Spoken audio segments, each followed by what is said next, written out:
चलिए आज हम लोग श्री सूर्यकांत त्रिपाठी निराला जी द्वारा रचित भारती वंदना इस कविता की हम लोग व्याख्या करते हैं। बहुत ही सरल कविता है। हम लोग इसके एक एक शब्द के अर्थ को देखते हैं और इसकी व्याख्या करते हैं। भारती, देखिए भारती का मतलब होता है भारत माता और भारत का एक मतलब होता है ज्ञान की देवी माँ सरस्वती। जय वही रहेगा, विजय करें अर्थात विजय प्रदान करें। कनक माने सोना, शस्य माने अनाज, अन्न जो गेहूँ चावल, तो शस्य माने अन्न। कमल वही रहेगा, धरे मतलब धारण किए हुए हैं।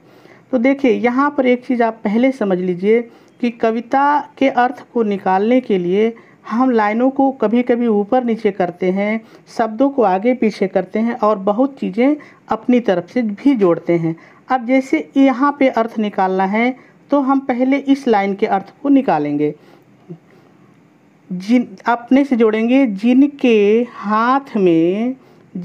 हाथ में अन्न रूपी स्वर्ण कमल है, धारण किए हैं या हैं, वह माँ भारती या वह भारत माता हमें जय विजय प्रदान करे। ठीक है, फिर से एक बार देख लीजिए। जिनके हाथ में, अपने से जोड़िए, जिनके हाथ में अन्न रूपी स्वर्ण कमल है, वह माँ भारती हमें जय विजय प्रदान करे। यहाँ पर थोड़ा सा देख लीजिए। देखिए जब गेहूँ और धान पक जाते हैं तो पीले हो जाते हैं, आपने देखा होगा उनकी बालियाँ पीली हो जाती हैं। इसीलिए यहाँ पे अनाज की जो तुलना है वो सोने से की गई है। ठीक है, चलिए आगे की लाइन को देखते हैं।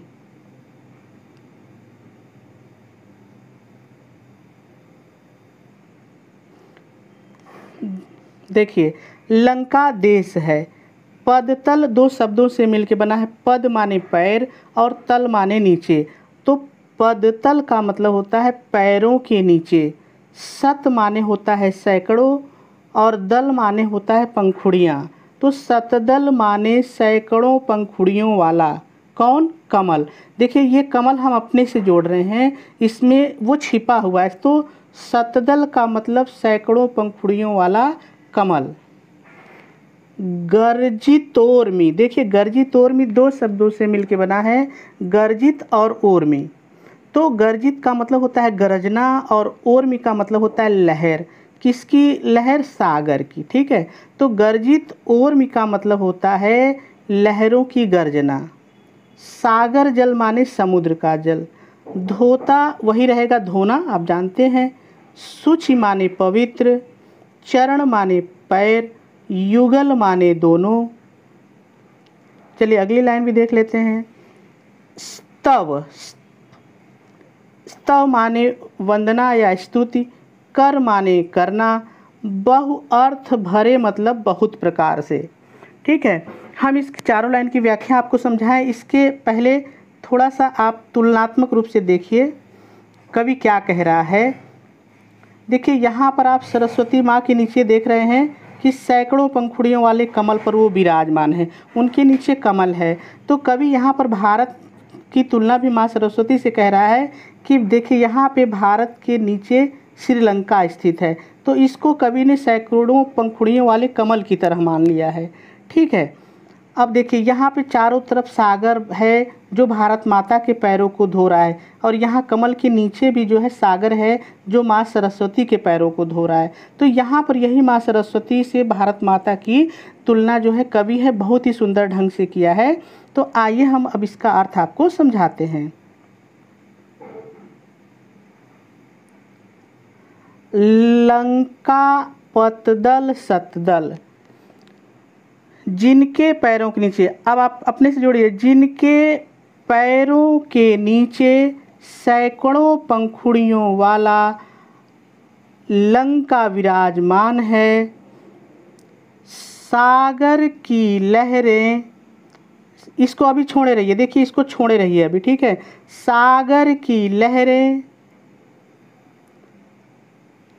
जिनके दोनों पवित्र पैरों को धो रही हैं, दोनों पवित्र पैरों को धो रही हैं।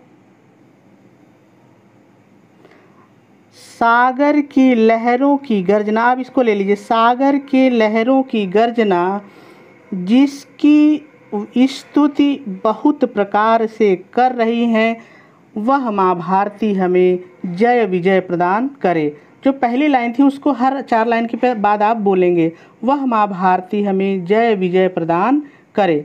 यहाँ पर थोड़ा सा समझिए, जब सागर की लहरें धीरे उठती हैं तो कम आवाज़ होती है, कभी तेज़ होती है तो ज़्यादा आवाज़ होती है, तो उसकी आवाज़ बदलती रहती है। जैसे आप जब माँ सरस्वती की पूजा करते हैं तो कोई कहता है श्वेत कमल पर बैठी क्या आसन पाई हो, कोई कहता है सरस्वती माता मेरा गीत अमर कर दो, तो अलग तरह से आप पूजा करते हैं। ऐसा नहीं कि सब एक ही तरह से पूजा करते हैं। तो यहाँ पे कवि ने बड़ी सुंदर कल्पना की है कि जो सागर का जल है वो कभी धीरे कभी तेज गर्जना करता है। ऐसा लगता है कि वो बहुत प्रकार से, ऐसा लगता है जैसे वो बहुत प्रकार से भारत माता की स्तुति कर रहा है। ठीक है, हम अभी इसको सबको एक बार फिर देखेंगे, अभी आप समझते चलिए।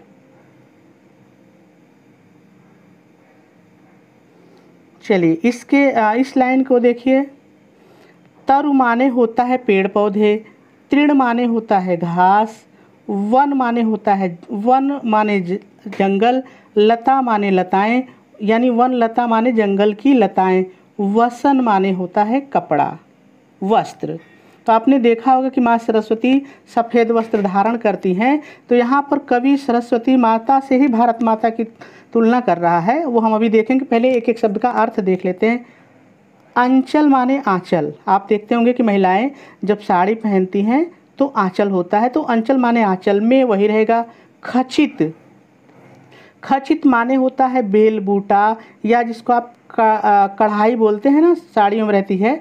आप यहाँ देख के समझिए, देखिए ये एक साड़ी है, यहाँ पे जगह जगह फूल बने हुए हैं, जगह जगह ऐसी, तो ये जो कढ़ाई है इसी को खचित कहते हैं। ठीक है, और सुमन माने होता है फूल या पुष्प। चलिए आगे, गंगा, आप नदी है वही जान रहे हैं। ज्योतिर्जल, कण, तो देखिए ये 2 शब्दों से मिलकर बना है। ज्योति माने होता है चमक और जल कण माने जल, तो ज्योतिर्जल कण माने होता है चमकीले जल, चमकता जल। धवल माने होता है सफ़ेद, और धार मतलब धारा, हार गले का हार। ठीक है, तो अब चारों लाइन के अर्थ हो गए। अब हम लोग इसकी व्याख्या करते हैं। बहुत ही सुंदर और बहुत सरल है। देखिए जिस तरह से माँ सरस्वती सफ़ेद वस्त्र पहनती हैं तो उनका शरीर ढक जाता है, उसी तरह से जब पृथ्वी, हमारी भारत माता यानी हमारी पृथ्वी पर जब हरे पेड़ पौधे वन लताएँ उगती हैं तो उनका शरीर नहीं दिखता, पूरी तरफ हरियाली रहती है। तो कवि यहाँ कल्पना कर रहा है कि जो पेड़ पौधे हैं वो भारत माता का वस्त्र हैं। ठीक है, तो चलिए अब हम शुरू करते हैं। कवि निराला जी कहते हैं, पेड़ पौधे तरु, पेड़ पौधे, हरी हरी घासें, वन की लताएं माँ भारती के वस्त्र हैं। माँ भारती के वस्त्र हैं या भारत माता के वस्त्र हैं। और उन वन, ये अपने से जोड़िए, और उन तरु तृण वन लताओं में जो फूल खिले हुए हैं, सुमन, जो फूल खिले हुए हैं वो उनके आंचल में कढ़ाई की तरह, बेल बूटे की तरह दिख रहे हैं। देखिए आप इस चित्र पर, ऊपर वाले पर ध्यान दीजिए। ये भारत माता की हरी हरी वनस्पतियाँ उनका वस्त्र हैं, और बीच में देखिए फूल खिले हुए हैं, तो ये उनके आंचल की तरह दिख रहा है। ठीक है, जिस तरह से यहाँ माँ सरस्वती के कपड़े पर आंचल आपको दिख रहा है, तो यहाँ पर कवि वही सुंदर कल्पना कर रहा है। फिर से दोनों लाइन देख लीजिए। कवि कहता है कि वृक्ष, हरी हरी घासें, वन की लताएं माँ भारती का वस्त्र हैं, और उनमें विभिन्न प्रकार के खिले हुए फूल माँ भारती के आंचल में बेल बूटे की तरह हैं। और गंगा के चमकते हुए जल की सफ़ेद धारा उनके गले का हार है, वह माँ भारती हमें जय विजय प्रदान करें। वह माँ भारती या वह भारत माता हमें जय विजय प्रदान करें। आगे चलिए देखते हैं। चलिए इस लाइन की व्याख्या करते हैं। पहले एक एक शब्द के अर्थ को देखते हैं। मुकुट, देखिए यहाँ पे आपको माँ सरस्वती के सर पे देखिए मुकुट दिख रहा होगा, पीली पीली आभा निकल रही है, तो मुकुट सर पे पहनते हैं। और यहाँ पर देखिए ऊंचे ऊंचे पर्वत आपको दिखाई पड़ रहे हैं और यहाँ सफ़ेद सफ़ेद बर्फ गिरा हुआ है। तो इससे कवि ने कहा है कि जिस तरह से माँ सरस्वती के सर पे मुकुट है, उसी तरह हमारे भारत माता के सर पर जो हिमालय की चोटियाँ सफ़ेद सफ़ेद बर्फ़ों से ढकी हैं वो मुकुट की तरह हैं। अब आइए देखिए, मुकुट सर में पहनने वाला है। शुभ्र का मतलब होता है सफ़ेद, हिम का मतलब हिमालय और तुषार माने बर्फ़। ठीक है। प्राण, प्राण वही होता है। देखिए प्रणव माने होता है ओंकार, जो यहाँ ओंकार लिखा हुआ है प्रणव का अर्थ भी वही होता है। दोनों सेम एक दूसरे के पर्यायवाची हैं। ध्वनित माने ध्वनि, दिशाएं उदार यानी दिशाएं उदार, दिशाएं ही समझिए। चलिए अगले लाइन को देख लीजिए। सतमुख मतलब सतमुख माने सैकड़ों मुख, 17 माने सैकड़ों स्वर में, मुखरे मतलब बोलना या उच्चारित करना। ठीक है।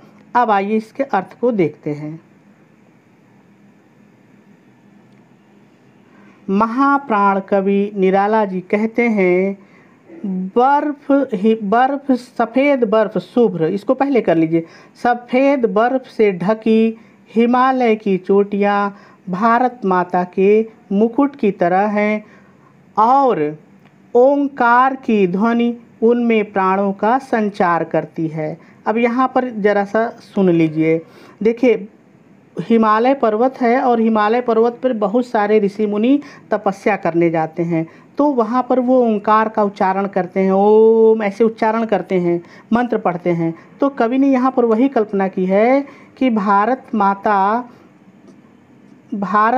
का जो सफ़ेद हिमालय मुकुट है और वहाँ पर जो ऋषि मुनि ओंकार शब्द का उच्चारण करते हैं, वह भारत माता में प्राणों का संचार करता है। ठीक है। आगे देखिए, इस लाइन को पहले लेते हैं हम। इस लाइन को पहले लेते हैं। और सैकड़ों मुख से सैकड़ों स्वर में निकलने वाले ओंकार शब्द से 10 दिशाएं गुंजित हो रही हैं या 10 दिशाएं गुंजायमान हो रही हैं। वह माँ भारती हमें जय विजय प्रदान करे। ठीक है।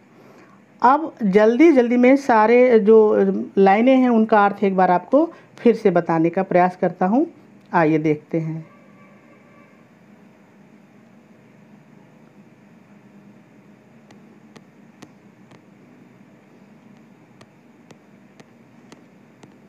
चलिए देखिए, जिनके हाथों में अन्न रूपी स्वर्ण कमल है, वह भारत माता हमें जय विजय प्रदान करे।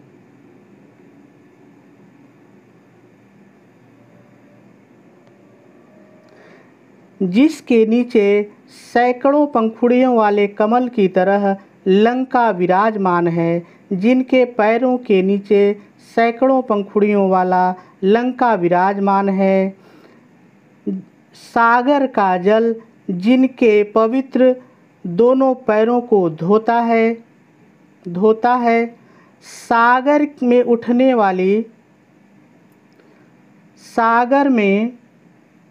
वाली गर्जनाएं बहुत प्रकार से जिनकी स्तुति करती हैं, वह भारत माता हमें जय विजय प्रदान करे।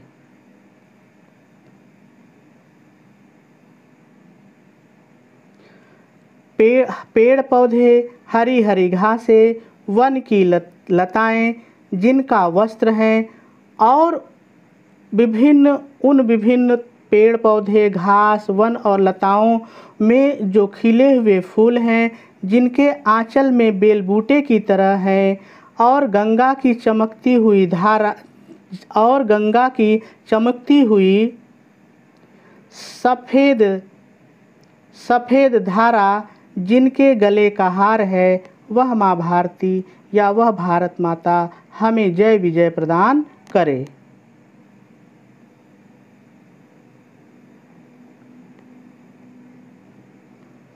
जिनके सिर पर सफ़ेद बर्फ से ढकी हिमालय की चोटी मुकुट के समान है।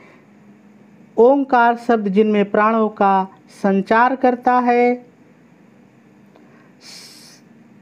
सैकड़ों मुखों से सैकड़ों स्वर में निकलने वाले ओंकार शब्द से दसों दिशाएं गुंजायमान हो रही हैं। वह माँ भारती हमें जय विजय प्रदान करे। उम्मीद है बात आपको समझ में आ गई होगी। एक दो बार आप देखिए और लिखने का प्रयास करेंगे तो बात आपकी समझ में आ जाएगी। ठीक है।